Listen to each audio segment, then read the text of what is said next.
స్వర్ణయుగాన్ని చదువుకున్నాం. వాస్తవానికి అప్పటిదాకా ఉన్న స్వర్ణయుగాన్ని గుర్తులు నాశనం చేశారు.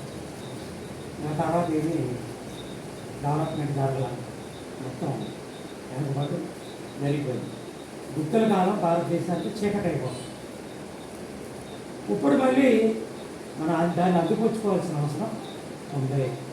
ఈ అందిపుచ్చుకునే ప్రశ్న కూడా చాలా ఉండాలి. ఉన్నటువంటి వాళ్ళుగా మంచి ఆలోచనలు అంటే ఇప్పుడు పెద్దలు కొంతమంది ఆలోచిస్తున్నారు, అందరూ బాగుండాలి, అందులో నేను ఉండాలి. అది ఇది పిల్లలకు బాగా గుర్తించాలి. లేకపోతే వాళ్ళు సెల్ఫీస్ ఎక్కడ దాకా అయిపోయిందంటే నిన్న మొన్న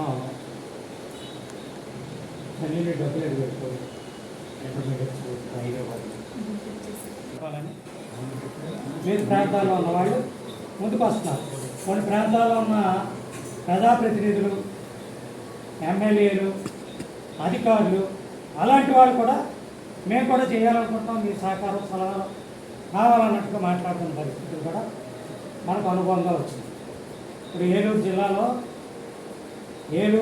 ఏలూరు గతంలో జంగారెడ్డి గుడి నిర్వహించాం. ఈ సంవత్సరం భీమడోలు, కైపులూరు, ముట్టాయిగూడెం కూడా అదనంగా నిర్వహించాలని ప్రయత్నం చేస్తాం.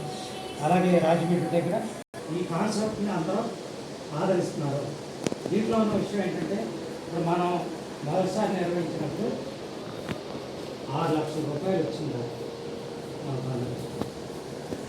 దానికి అనుగుణంగా కృష్ణారావు గారు అన్నట్టు కృష్ణారావు గారు ఆయన సొంత డబ్బులతో బిల్డింగ్ కట్టడానికి సిద్ధపడ్డారు. మేము కూడా ఉంటాం దాంట్లో అని పంచాయతీ పెద్దలు, మండల స్థాయి పెద్దలు మేము కూడా కూరుకుంటామని ఒక వెంచర్లో ఒక 6 సెంట్లు స్థలం ఇవ్వడానికి ముందుకొచ్చి పంచాయతీ తీర్మానం